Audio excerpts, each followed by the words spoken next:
SPN news आवाज नाशिकचा।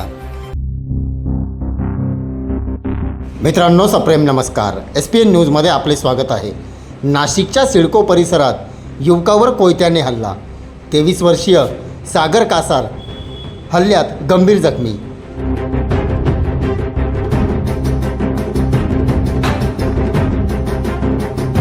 सविस्तर वृत्त असे।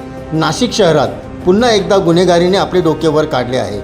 काल रात्री 9 वाजेच्या सुमारास अंबड पोलीस स्टेशन हद्दीतील भोळे मंगल कार्यालयाजवळ 3 ते 4 जणांच्या टोळक्याने एका युवकावर कोयत्याने वार करून गंभीररित्या जखमी केल्याची घटना समोर आली आहे।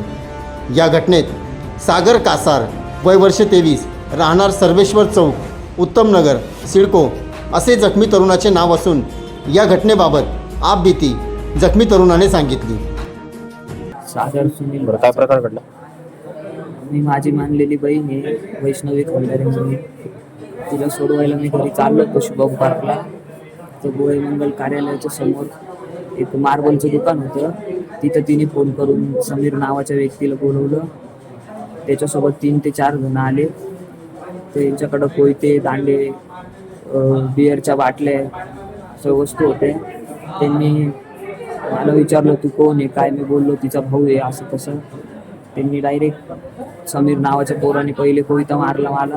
तो मानेवर मारायला गेला तर मी हातमध्ये टाकला, माझ्या हातावर कोयता लागला आणि दुसऱ्या हातावर पण कोयता मारला त्यांच्यातल्या एकाने आणि छातीत वगैरे दांड्या बिंड्याने मारलं, डोक्यात वगैरे दगडं वगैरे, माझी गाडी फुटली, दगडं टाकली।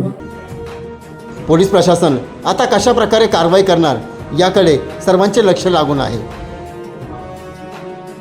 SPN न्यूजसाठी प्रतिनिधी सोहेल खान।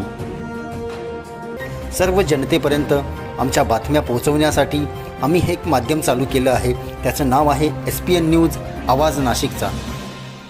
आमच्या या चॅनलला आजच सबस्क्राईब करा आणि बेल आयकॉन प्रेस करा। धन्यवाद।